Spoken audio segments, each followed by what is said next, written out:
공황 발작의 원인은 뭐예요? 참고 참다 보니까 몸으로 나타나는 게 있더라고요. 공황 발작이 와가지고 119를 2번을 부른 적이 있었어요. 애가 그걸 봤어요. 조금 더 안 보여줄 수 있었고 조금 더 버틸 수 있었는데 근데 그걸 애들한테 보여주는 게 미안한 일이 아니에요. 자꾸 안 보여주려고 하고 아닌 척하고 그러면 이제 어떻게 해야 되느냐.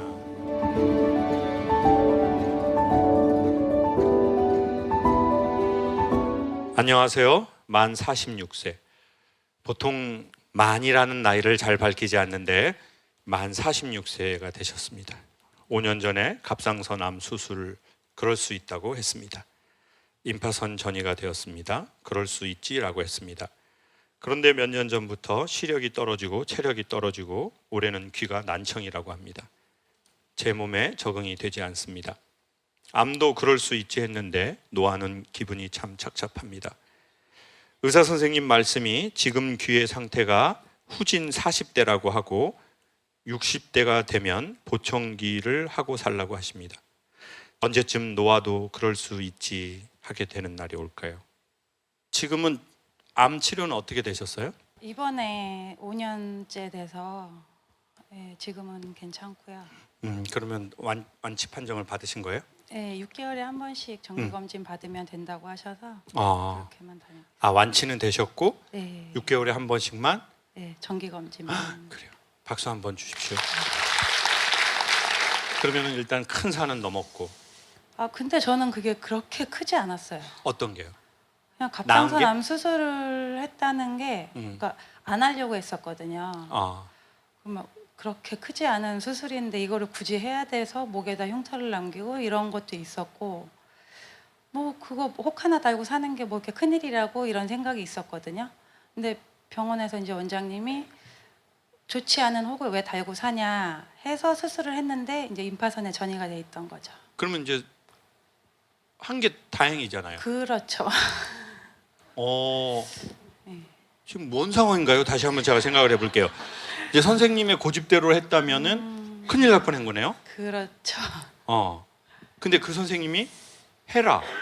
네. 굳이 뭐하러 몸에 그런 걸 달고 사냐. 제가 음. 그때는 애들도 어렸었고 저희가 아기가 4명이라서 그럼 우리 옆에 있는 딸이 몇째예요? 막내요. 어린 애들을 놔두고 그러니까 별거 아닌데 막상 수술 때 오르려고 생각하니까 그게 쉽지가 않더라고요. 그냥 내가 조금 더 몇 년 있다가 수술을 해도 늦지 않는 병인데 굳이 지금 해야 되나? 이게 있었어요.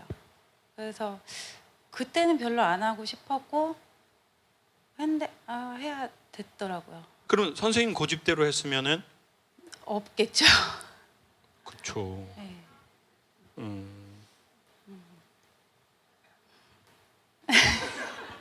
근데 지금 따님이 어떤 상황인 거예요? 자기 얼굴 나올까 봐. 눈물 나올까 봐. 아니에요. 자기 얼굴이 지금 카메라에 비칠까 봐. 자기 얼굴이 화면에. 와, 저는 엄마가 이런 얘기해서 너무 감동받아가지고 엄마 말 나쁘네 이런 줄 알았는데 쪽팔리자고.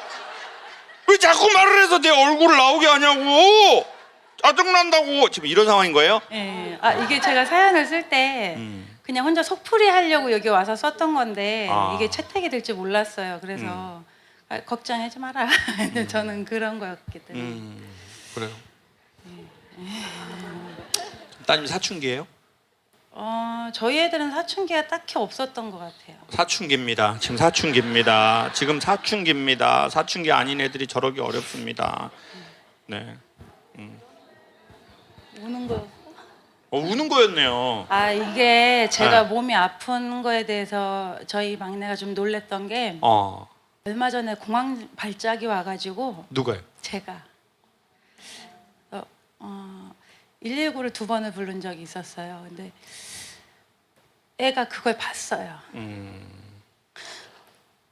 그 전에는 제가 애들 놀랄까 봐 병원에 오지도 못하게 했었고 수술을 했다는 것도 애들이 잘 몰랐고 암은 별거 아니야. 그냥 수술해서 떼내면 되는 거야 라고 얘기를 하고 애들은 정말 별거 아닌 줄 알고 넘어갔거든요. 근데 공황 발작이 왔을 때 신랑이랑 이렇게 애랑 둘이 있는 상황에서 제가 발작이 오면서 숨을 못 쉬고 몸에 마비가 오면서 좀 심하게 와서 애가 그때 그걸 보고 놀래가지고 제가 전화만 안 받아도 수시로 계속 전화를 하는 거예요. 밖에 나가 있거나 뭐 일하던 중간중간 애가 그냥 제가 지 옆에 없으면 계속 놀래가지고 이렇게 자꾸 연락을 하더라고요. 그래서 암보다 더 무서웠던 게 공황 발작이었어요.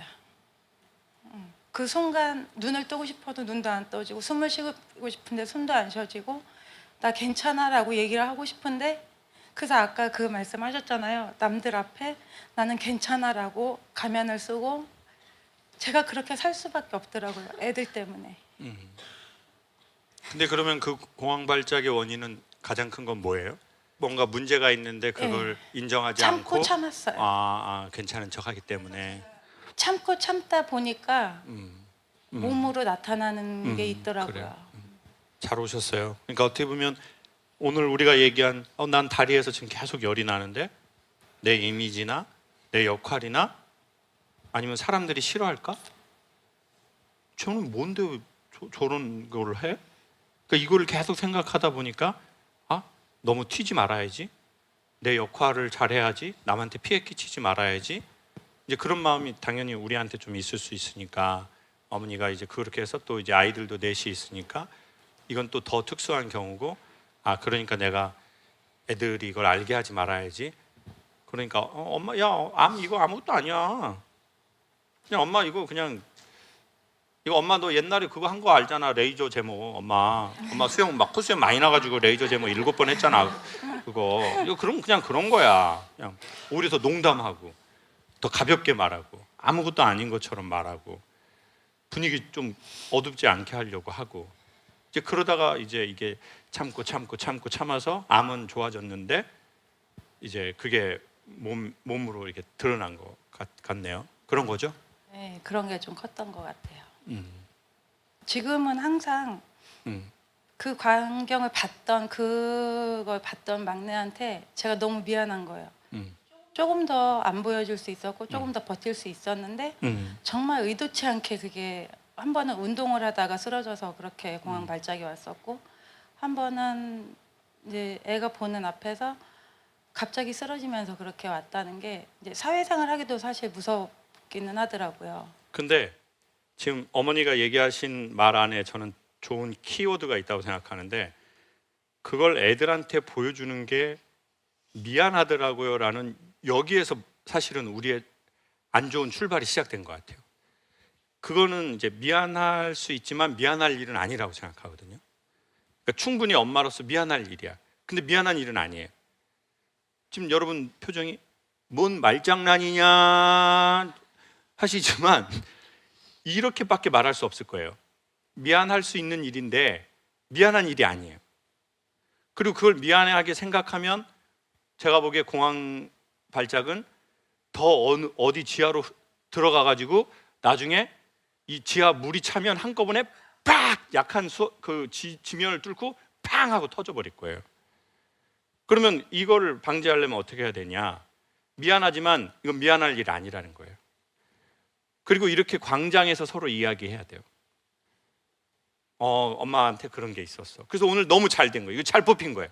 이거 지금 70장 중에 지금 선생님이 꼽힌 거예요. 지금 제가 뭔가 신기가 하늘에서 이렇게 와가지고 저 뒤에서 70장 중에 한 장을 뽑는 거라니까요.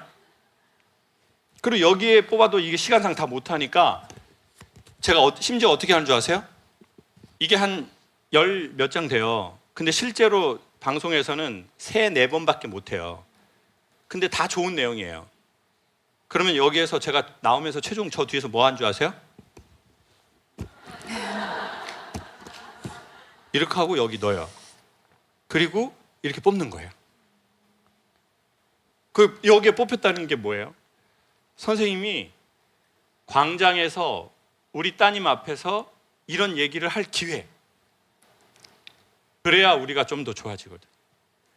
자꾸 안 보여주려고 하고 아닌 척하고 그러다 보니까 지하로 들어가서 이 물이 모아졌다가 압력에 의해서 가장 약한 부위로 터지는 게 자연스러운 현상이 돼버렸잖아요. 그러니 미안해하지 마셔라. 이건 가족끼리 같이 이렇게 광장에서 이야기할 이야기다. 미안해하는 마음 이해하지만 미안해하지 마셔라. 그러면 이제 어떻게 해야 되느냐?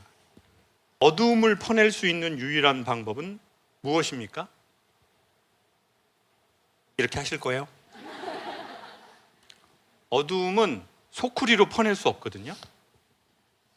어두움은 오직 빛이 오면 사라지는 개념이죠.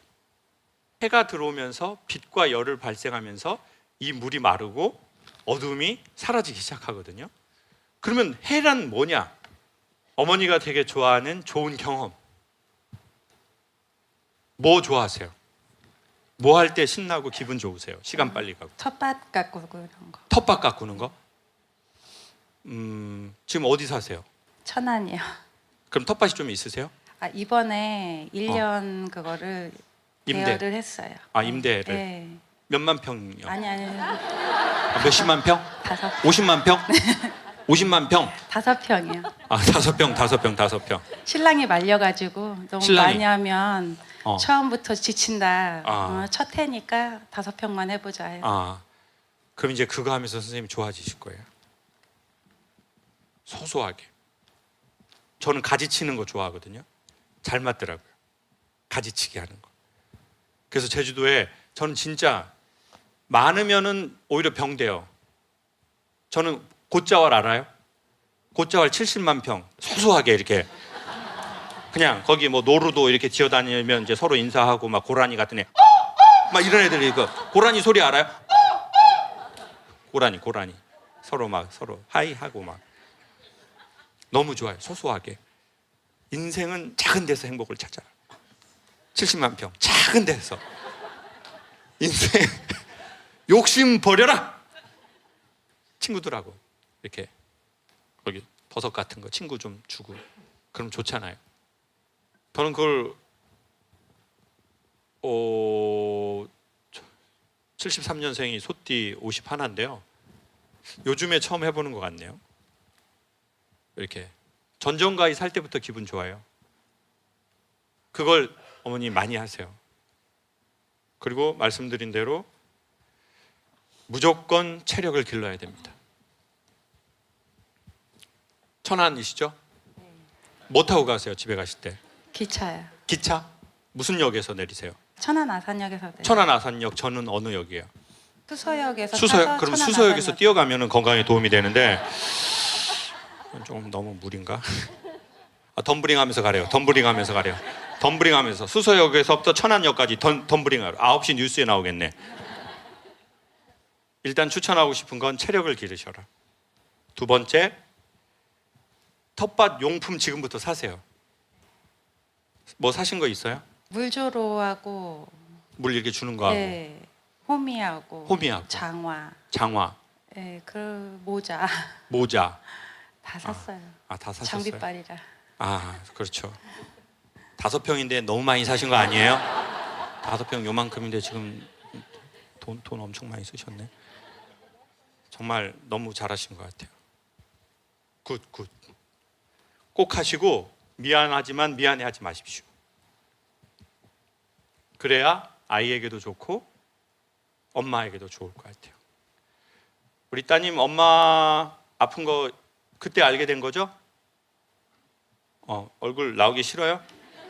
아까 책 받으면서 이미 다 나왔는데 그딴 식으로 할 거예요? 정말 뭐 받을 때는 얼굴 보여주고 진짜 지금 뭐 안 주니까 계속 이런 식으로 할 거예요 진짜? 모든 아픈 분들 눈처럼 깨끗하게 기적처럼 나으시기를 바랍니다. 몸이든 마음이든. 그리고 또 제가 갱년기가 조금씩 지나가고 있고 물론 아직도 약도 먹고 뭐 이런 현상이 있는데 조금씩 나아진다면 또 뭔가 좀 다양하고 친밀한 형태로 뭔가를 준비해 보도록 하겠습니다. 특별히 오늘 와주신 젊은 분들에게 감사드리고 또 멀리에서 와주신 분들에게도 감사드립니다. 건강하십시오. 남자와 동등하고 싶거나 여자와 동등하고 싶은 대상이라면 헤어지는 걸 전 추천드릴게요. 난 자기랑 동등하고 싶지 않아. 내가 더 손해보고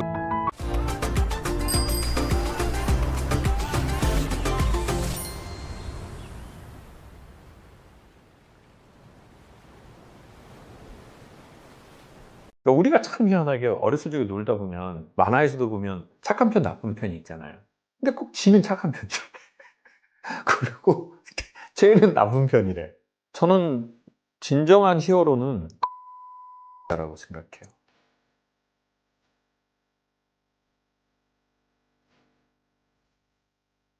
요즘 재밌냐?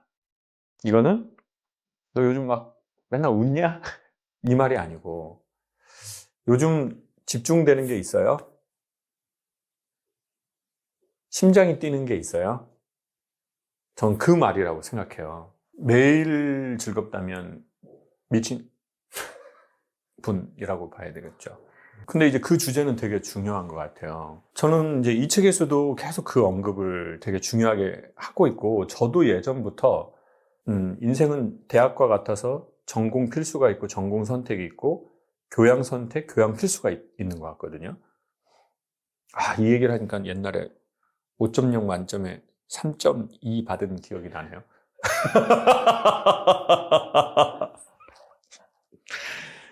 다 옛일이니까. 졸업한 지 오래됐으니까. 네. 근데 이 전공 필수가 중요하잖아요. 교양 선택은 사실은 순위로서 저쪽에 있거든요. 근데 자기 인생에, 사람 인생에 전공 필수가 있는 것 같아요. 전 그게 두 가지를 꼽으라면 첫 번째는 의미, 두 번째는 재미인 것 같아요. 근데 이 두 단어는 하나라고도 생각해요. 재미있다는 것은 웃기냐가 아니다. 집중이 되냐? 반복을 하고 싶냐? 심장이 뛰냐? 이게 바로 재미와 의미인데, 근데 언제 그렇게 되냐 봤더니 그건 되게 내주관적일 때 그러거든요. 그리고 되게 오래 가는 심장 뛰는 건 다 자기 주도적인 거예요. 그게 부모 주도적이거나 사회 주도적이거나 뭐 이런 경우에는 그게 시간을 좀 오래 통과는 못 하더라고요. 그래서 되게 주도적인 게 중요하고, 그런 의미에서 저는 되게 추천하고 싶은 게 뭐냐면, 우리가 부모라면, 우리가 선배라면, 우리가 선생님의 입장이라면, 야, 네가 주도자야, 네가 주체자야, 이 이야기를 해주는 게 아니라 그걸 느끼게 해주는 언어 사용법과 관계가 중요한 것 같아요. 근데 그걸 누가 먼저 해야 되나요? 나이가 있는 사람이, 선배가, 어른이, 부모님이, 그런 분들이 해주면 좋죠. 근데 이제 그런 분들도 안 해주려고 그러는 게 아니라 본인도 그렇게 주도적인 인간이 되는 언어를 많이 못 들어봤기 때문에 못 해주는 걸 거예요. 그럼 어떻게 해야 돼요? 우리의 선배한테 그런 말을 못 들었어. 우리의 부모한테 그런 말을 못 들었어요. 그럼 어떻게 해야 돼요? 부모를 change? No! 부장님을 change? 아니야. change 하는 건 쉽지 않아요.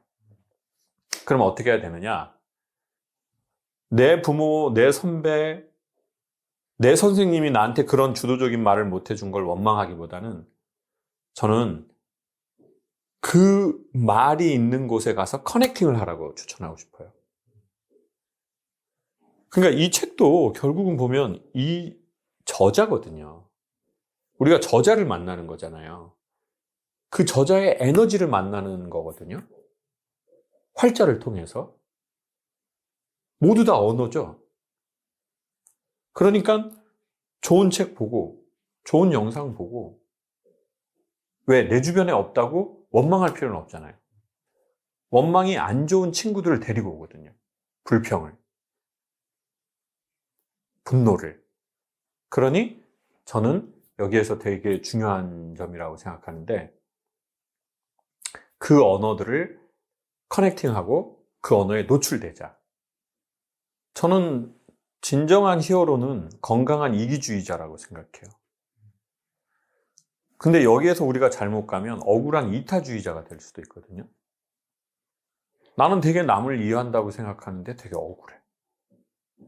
자, 그러면 이걸 쉽게 설명하면 손흥민 선수 같은 경우에는 근데 손흥민 선수가 김창욱 TV를 혹시 볼까요? 아버지나? 그렇지. 만약에 본다면 인터뷰 한번 하고 싶어요. 외국 가서. 제가 갈게요. 박지성 선수도 그렇고요. 뭐 그런 얘기를 들었어요. 그게 진심인지 아닌지는 이렇게 누가 만들어낸 얘기인지 모르겠지만 박지성 선수한테 축구 안 했으면 뭘 했을 것 같냐고 물어봤대요. 그랬더니 난 치킨집을 했을 것 같대요. 그럼 왜 치킨집을 하냐?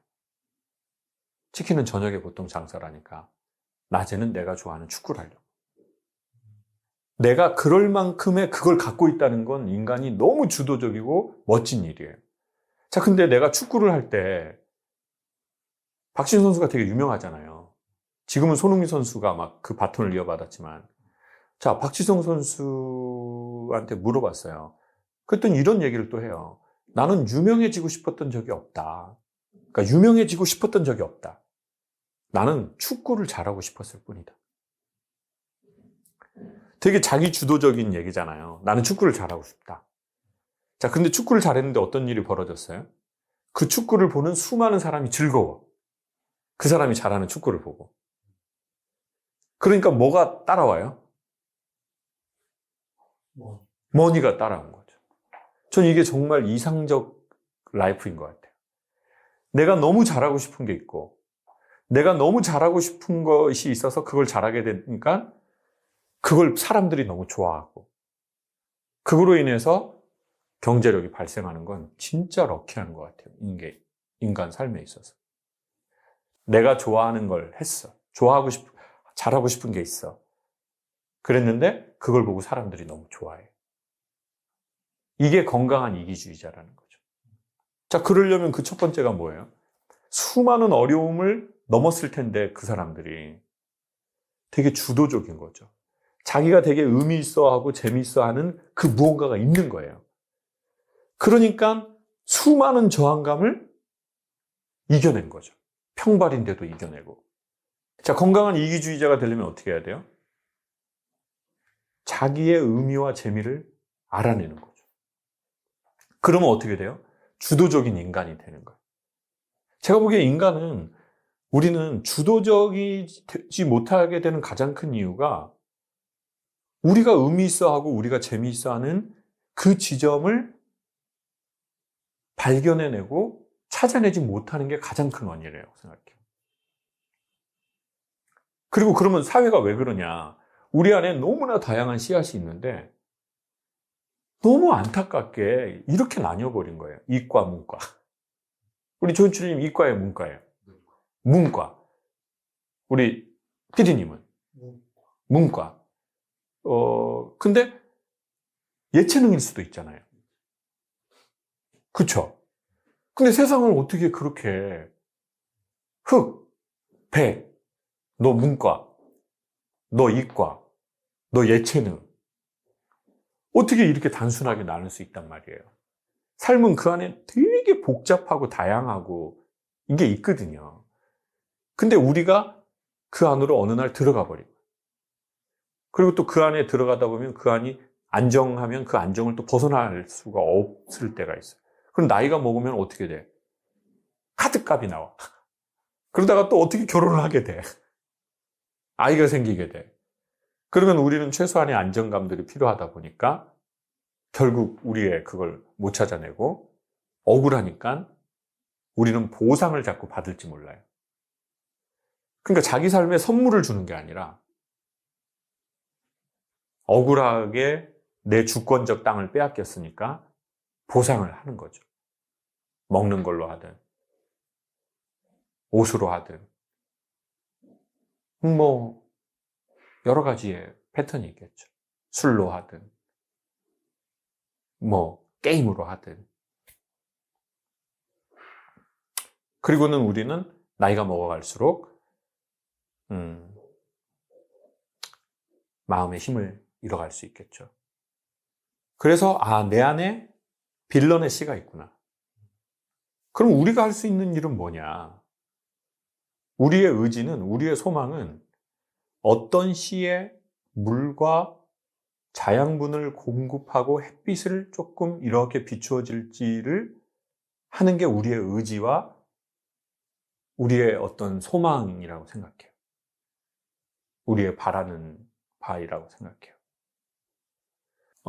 어떤 에너지들을 과연 우리 안에 있는 빌런의 씨에 줄 것이냐, 아니면 괜찮은 씨에다가 그것을 줄 것이냐, 이 자기 자신을 저는 먼저 돌아봤으면 좋겠고요. 두 번째는 이제 그런 상대를 우리가 또 만날 수 있죠. 근데 이제 그런 상대를 만날 수 있는데 나는 절대적으로, 그러니까 우리가 참 희한하게 어렸을 적에 놀다 보면 만화에서도 보면 착한 편, 나쁜 편이 있잖아요. 근데 꼭 지는 착한 편이죠. 그리고 쟤는 나쁜 편이래. 전 거기에서부터 이제 되돌릴 수 없는 모순이 시작된다고 봐요. 그러니까 내 안에 그 빌런의 씨가 있을 수 있고, 근데 어떤 사람의 경우에는 그 빌런의 씨에 환경적으로나 자기의 어떤 의지가 영양분을 많이 공급해서 그 빌런이 형상화를 한 거겠죠. 그게 제가 됐든 우리 누군가가 됐든. 그걸 이해할 때 우리는 그 빌런들로 인해서 받은 상처에 대해서 조금은 더 여유로워질 수 있는 것 같아요. 근데 그게 아니라 나는 선한 사람이고 내가 저런 어떤 빌런, 저런 또라이들을 만나가지고 내 인생 그렇게 되네. 이렇게 하면은 오히려 내가 더 답이 없는 상태로 가는 것 같아요. 그리고 이제 두 번째 추천하고 싶은 건, 우리가 그런 빌런들을 만날 때 살다가 첫 번째는 자기를 돌아보는 것이고, 두 번째는 이 자동차도 쿠션이 좋잖아요. 그러면 움푹 들어간 곳을 가는데 그렇게 기분 나쁘지 않거든요. 오히려 어떤 느낌을 느끼냐면요, 어우, 좁아졌네, 이런 생각을 하면서 가게 돼요. 우리 안에 충격 완화 장치가 좋으면 우리는 공사 중인 곳을 갈 때 기분이 나쁘고 불편한 게 아니라, 차 진짜 좋다, 이 차. 승차감 되게 괜찮네. 그러니까 우리 마음 안에 충격 완화 장치를 만들어 갈 수 있다면 되게 좋다고 봐요. 왜? 그 빌런을 피하려고 하다가 더 큰 빌런을 만날 수 있거든요. 아니면 빌런하고 부딪혀 싸우다가 아주 극단적인 곤란한 상황에 이를 수도 있어요. 시간 지나 보면 그걸 굳이 그렇게 다툴 일도 아니고, 뭐 내 인생을 걸어서까지 그렇게 할 일이 아닌데, 그때는 나도 충격 완화 장치가 없으니까 같이 그냥 폭발해버린 거죠. 자, 그러면 어떻게 하면 그 충격 완화 장치를 기를 수 있는가? 이게 결론이 되겠죠. 그 첫 번째 중에 하나는, 사람이 이런 게 있는 것 같아요. 이치를 깨달으면, 이치는 마치 빛과 같다고 그랬거든요. 근데 이제 빛이 생기면 공간이라는 게 생겨요. 그러니까 아무리 공간이 100평 넓어도 절대적으로 깜깜해요. 그럼 공간이 없잖아요. 그것처럼 빛, 그렇구나, 이런 깨달음, 이런 것들은 사람 마음 안에 그 충격 완화 장치를 만들어주더라고요. 그리고 두 번째는 뭔가 좀 이완하는 것에 대한 프로그램들이 있으면 좋더라고요. 그러니까 그 이완하는 게 뭐냐? 예를 들어서 우리는 뭐 보통 그걸 막 생각하고 그럴 필요도 있고 또 그렇게 되잖아요. 그런데 거기에서 뭔가 그 사고가 자동차 기어처럼 중립 상태로 가는, 뭐 그걸 명상이라고 할 수도 있고, 기도도 그럴 수 있고, 뭔가 핸드폰을 끄고 산책을 하는 행위도 그럴 수도 있고, 요가도 그런 걸 도와줍니다. 뭔가 자기만의 좀 이완된 프로그램들이 있거든요. 차를 정기적으로 마신다든지. 근데 여기서 되게 중요한 건, 한 번에 많이 하는 것보다도요, 정기적으로 꾸준히 하는 것이 이 효과는 매우 좋다는 거예요. 그럼 마치 어린 왕자, Little Prince. 맞나요? 글로벌 준비하고 있어요. 축구 선수 만나러 가고 싶어요. 자, 그래서 어린 왕자에서 그런 얘기를 하잖아요. 네가 나한테 올 때쯤이 되면 난 그 전부터 행복해질 거야. 이게 몸의 습관을 말하는 건데요. 우리가 우리만의 기도, 우리만의 참아쉬기, 우리만의 명상, 우리만의 요가, 그 몸과 정신과 몸이 이완되는 프로그램을 정기적으로 하잖아요. 그러면 그걸 하려는 시간이 딱 되잖아요. 그럼 몸이 알아서 딱 이렇게 셋업을 갖춰요. 그 효과가 되게 좋아요.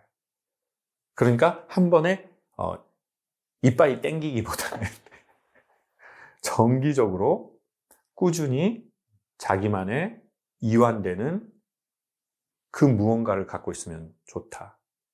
그랬을 때 우리가 빌런들을 만났을 때 우리는 상대적으로 오히려 내가 내가 이제 뭐 이런 사람 만나도 그렇게 상처받지 않네. 그리고 오히려 그 사람에 대해서 안타까운 마음이 들 수도 있어요. 왜 저렇게 될까? 좀 안타깝다. 내가 좀 너끈히 한 번 더 웃어줄까? 이러는 더 공격적인 선함이 나올 수도 있죠. 그러면 또 그게 빌런의 마음에 착한 곳에 씨에다가 물을 주고 햇빛을 주는 행위거든요. 그러면 또 빌런이 변화되잖아요. 보통 세상에 되게 어떤 획을 그은 인물들의 대부분은요, 빌런 출신이 많아요.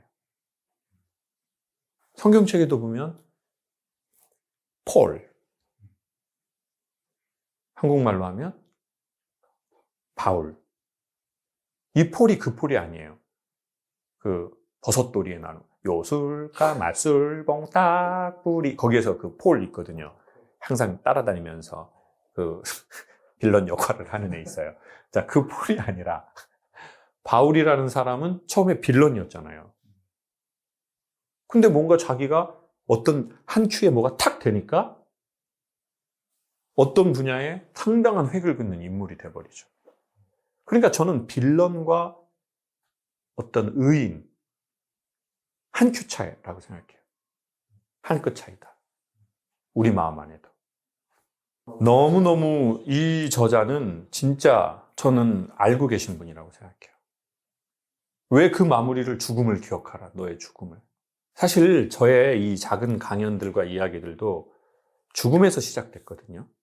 그게 무슨 말이냐면 어려서 몇 번 말씀드렸지만 누나 사회과 부도를 찢어가지고 딱지치기를 탁 하는데 그때 저는 소리 없는 소리를 처음 들었어요.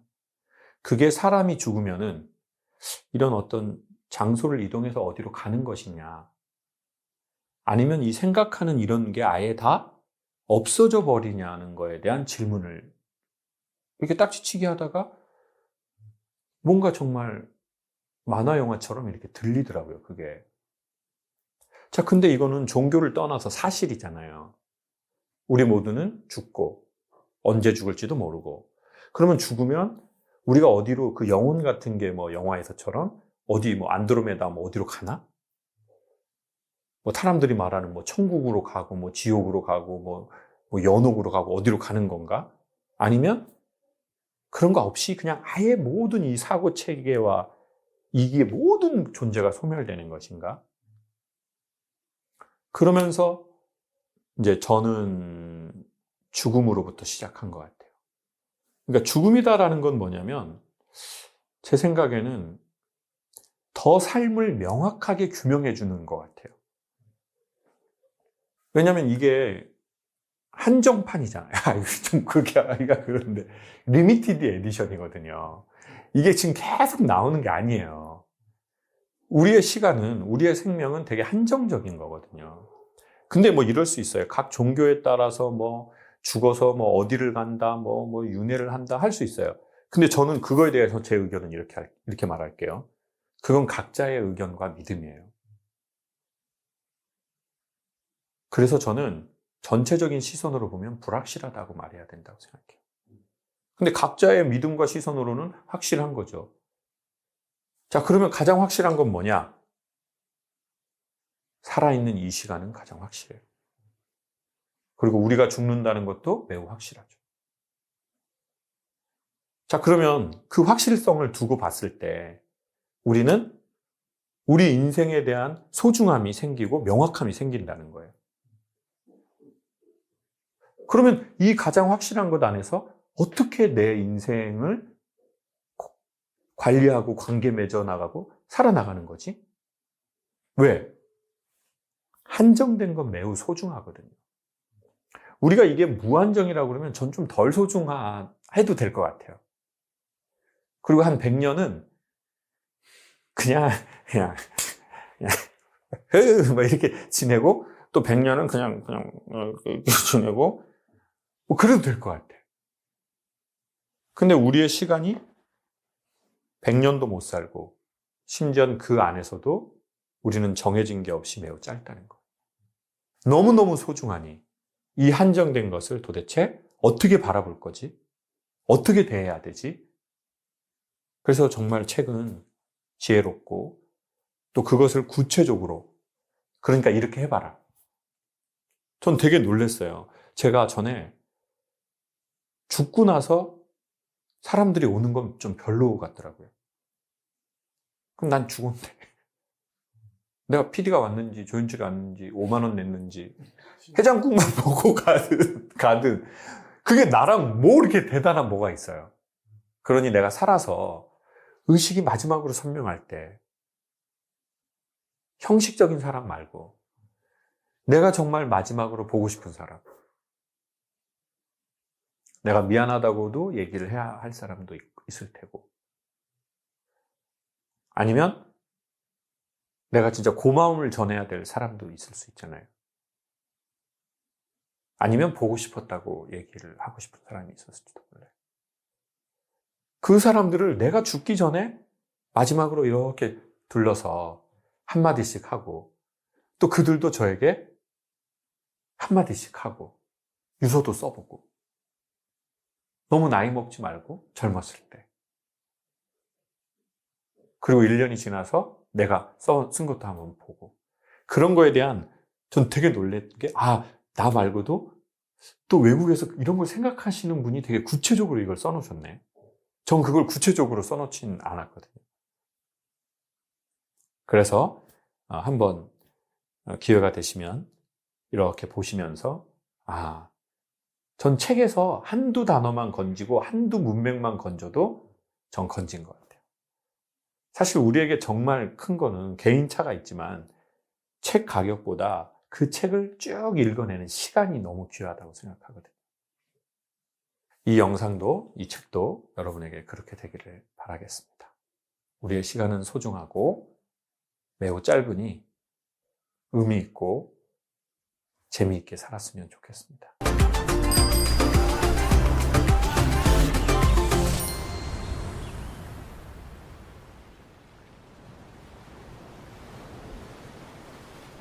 아빠는 커서 뭐가 되고 싶어요? 라고 묻더라고요. 그때 46살인가? 7살이었거든요. 아빠는 돈 받고 위로를 하고 싶지 않아. 그리고 5년, 7년이 지나면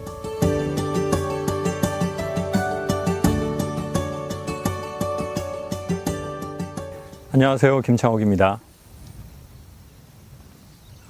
저에게는 딸이 있습니다. 웃기네요. 그냥 이렇게 말하는 게.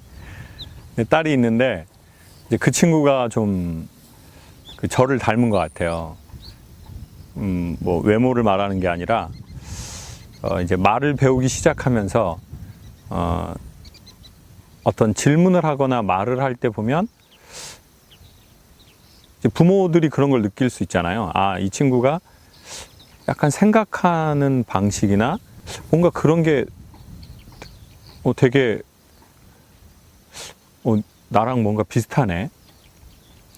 그리고 때로는 저는 이제 좀 엄한 부모님 그리고 나이 차이가 너무 많이 나는 부모님에게 자랐기 때문에 내가 할 수 없었던 표현이나 질문 같은 거를 이제 저는 막 이렇게 그런 편은 아니니까 그걸 스스럼 없이 하네 라고 하는 때가 있어요.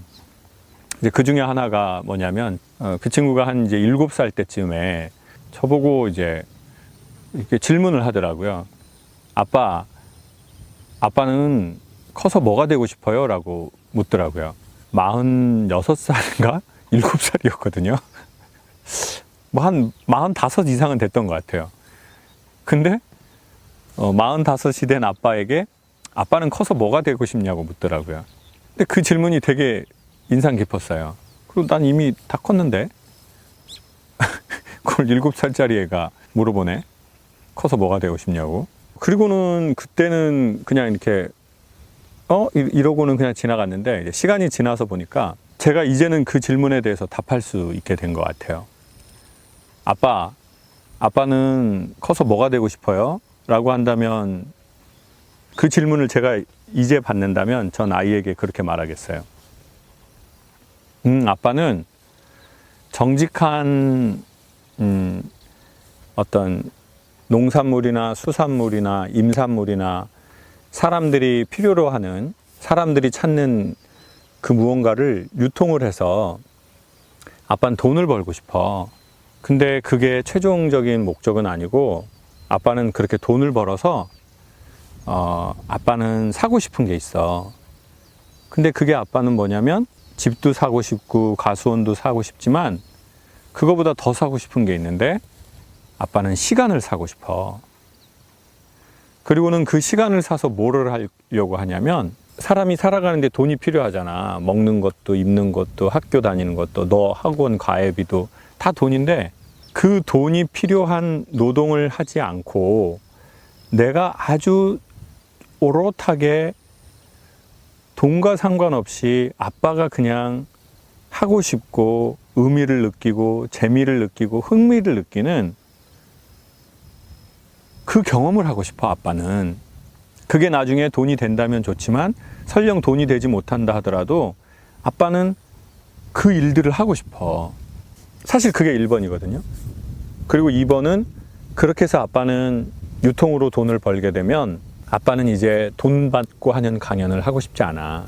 아빠는 무료 강사가 되는 게 또 아빠의 꿈이 됐어. 아빠가 보통 강연에서 누군가를 위로하잖아. 아빠가 위로하려고 하는 건 아니지만 그게 어떤 분에게는 위로가 됐다고 말하는 경우가 있는데 아빠는 이제 그걸 돈 받고 하는 게 나쁜 게 아니거든. 근데 아빠는 돈 받고 위로를 하고 싶지 않아. 그냥 무료로 하고 싶어. 우리나라 어디에 있든 전 세계 어디에 있든 아빠가 그분들의 어떤 사연을 받고 이 사연은 정말 아빠가 한번 가면 좋겠다라고 하는 곳, 아빠가 그리고 또 가고 싶은 곳이 있으면 아빠는 가고 싶어. 그러려면 돈도 필요하고 아빠가 좀 욕심을 놔야 하는 것도 필요한데 이게 아빠의 꿈이야. 이렇게 제가 확실히 이제 49살이 된 저가 아이에게 그리고 제 자신에게 할 수 있는 말이에요. 그 질문에 대한. 이제 그래서 김창옥의 자연스런이라는 이름으로 제주도에 코로나 때문에 있으면서 이제 공동 구매 유통을 하기 시작했어요. 그리고는 이제 점점 이걸 확대해서 제주도에 있는 것만 하면 한계가 있고 그 시즌이 떨어지면 또 안 나오는 것들이 있기 때문에 육지에서 뭐 배도 하고 밤도 하고 싶어 하고 그래서 계속 시도를 했어요. 그런데 이제 어떤 일들이 문제가 생기기 시작하냐면 제가 이걸 처음 하니까 농산물을 처음 했는데 그 시기가 딱 떨어지면 안 나오는 물건들이 농산물은 많아요. 그러면 한두 달이 비어버리는 거예요. 그럼 저는 다시 조급하죠. 그럼 처음부터 또 다시 시작을 해야 돼요.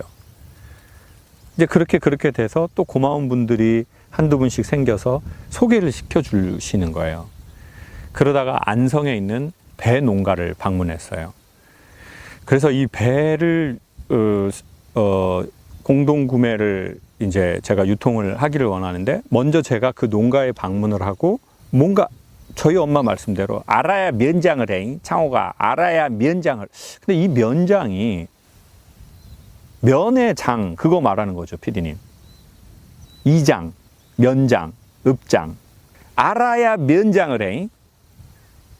근데 제가 모르잖아요, 배에 대해서. 그럼 모르는 걸 팔 수는 없잖아요. 그리고 맛없는 걸 팔 수는 없잖아요. 왜요? 그럼 욕만 먹고 이미지만 깎이고 그리고 앞으로 안 될 거 아니에요. 그러니까 철저하게 검증을 하고 싶어서 농가에 방문을 했어요. 그래서 먼저 제가 또 그걸 따는 거를 좀 찍고 싶은 거예요. 라이브로, 유튜브로. 왜냐면 배를 팔기 이전에 이 느낌이 나는 너무 좋고 수확하는 느낌이 좋고 이러니까 소개해드리고 싶은 거죠. 근데 그러다가 처음에는 이 농가의 어르신들이 사실은 제가 그 농가 걸 바로 팔아드리는 게 아니니까 외부에서 누군가가 오는 게 막 그렇게 막 반가워할 일은 아닌 거예요. 그래서 그냥 허락해 주신 거죠. 그래서 이제 그걸 하는데 하다가 보니까 이 할아버님의 자녀 되시는 분들이 이제 저를 알고 계신 거예요. 그러니까 아버님 저 김창욱 강사님이라고 강연하는 분인데요. 재미있고 사람들도 많이 봐요. 이러니까 이 할아버님이 그 배밭은 아주 전통적으로 약간 구릉에 있는 뭐 약간 이런 느낌의 되게 오래된 배밭 같았어요.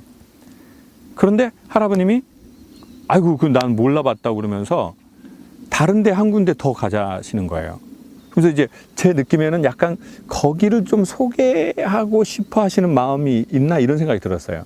그래서 할아버님 따라서 갔죠. 그런데 아니나 다를까 거기는 만든 지 얼마 안 된 느낌인 거예요.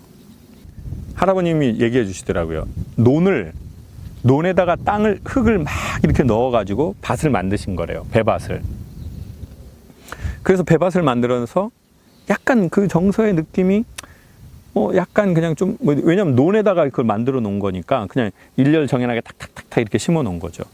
그래서 저는 궁금하니까 여쭤봤어요. 할아버님, 아버님 이 배 이거 새로 심으신 건데 배는 이렇게 뭐 묘종을 심고 묘목을 심고 이게 얼마 만에 열매가 나나요? 그랬더니 거기에서 제가 너무나 제게 좋은 일이 벌어진 거예요. 이 묘목을 심고 2년이 있으면 첫 열매가 나오는데 그때 열매가 많이 이렇게 맺히려고 하는데 그때 열매는 다 따버린다는 거예요. 그냥. 그게 왜 그러나 봤더니 그러면 나무에 힘이 안 간다는 거예요.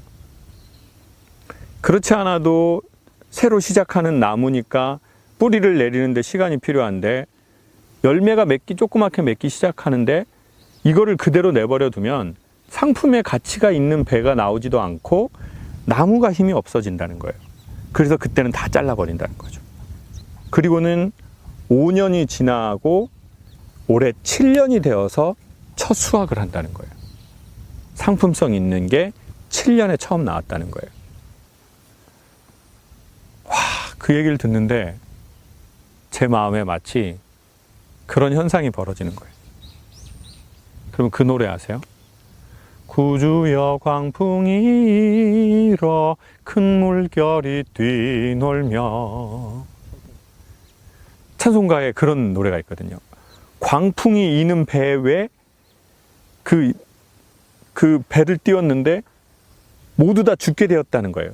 근데 잔잔해져라라고 하니 그 파도가 딱 잔잔해졌다고 하는데 제 마음의 순간 그 현상이 벌어져 버린 거예요. 배밭에서. 제가 너무 조급한 거예요. 내가 이제 명확한 꿈이 생겼는데 나 이거 기목자로 돈 벌어서 나 시간도 사야 되고 내가 좋아하는 것도 하고 싶고 그리고 세상에 조금이라도 유익한 일을 내가 좋아올 것 같으니까 사람들에게 조금이라도 도움이 될 것 같으니까 나 이걸 하고 싶은데 근데 이 유통이 하나의 나무라고 생각한다면 이 사업이 우리가 사는 일이 새로 시작한 일이 여러분의 새로 시작한 일이 하나의 나무라고 생각한다면 이 묘목을 심자마자 열매가 나오는 게 아니고 그 다음 해에 2년 때에 열매가 최소한 나오는 것도 따버린다. 왜? 지금은 열매가 중요한 게 아니라 나무가 힘이 있게 자리를 잡는 게 중요하기 때문이다. 마음의 평안이 쫙 찾아오더라고요. 뭘 깨달았냐면 내가 조급하구나. 내가 나무를 심자마자 바로 열매를 거두려는 이런 어리석은 마음으로 일을 시작한 거구나. 심지어는 2년 있다가 나오는 열매도 다 따서 나무에 힘을 주려고 하는데, 아, 나는 벌써 열매를 되게 많이 원하는구나. 그리고는 내가 정성껏 심었는데, 아, 왜 이렇게 열매들이 딱딱딱딱 안 나오지? 라고 생각하고 조급하고, 아, 이거랑 나랑 안 맞나? 뭔가 더 스피드하게 땡길 수 있는 것은 뭐가 있을까? 스피드하게 돈을 땡기고 싶은 것은 뭐가 있을까? 피디님, 뭐가 있나요? 돈 좀 빨리 땡길 수 있는 그런 장르.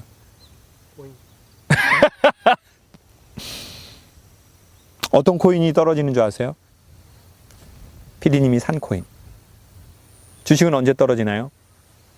피디님이 살 때. 그러니까 길게 못 보는구나. 얼른 사고 얼른 팔고 지금 잘 될 것 같다라는 이 짧은 안목으로 투자하는구나. 하물며 그런 금융에 대한 것도 그렇게 하면 안 되는데, 내가 이 농사 같은 이 일을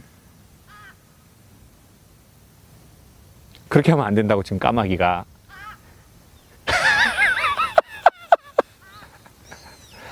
오케이! 그렇게 안 할게!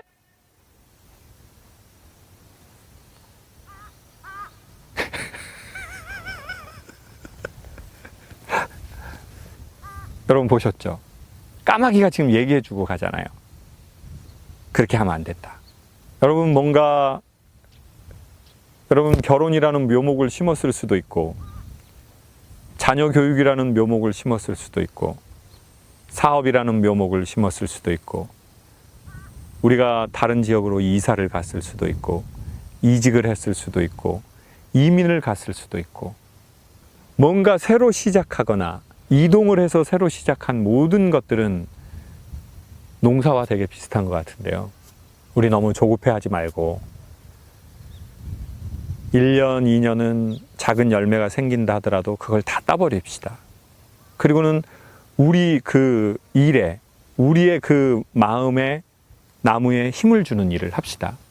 그리고 5년, 7년이 지나면 그때 탐스러운 우리 삶의 열매가 생기겠죠. 제가 농사를 짓는 것도 아니지만 가끔 농사를 짓는 평생 지어오신 어른들의 그 한두 마디에서 참으로 배우고 느끼는 게 많습니다. 감사하게 생각하고요. 저도 그 마음으로 살아가고 싶고, 여러분 마음에도 그런 평안이 찾아오시기를 진심으로 바라겠습니다. 오늘 까마귀에게도 감사합니다.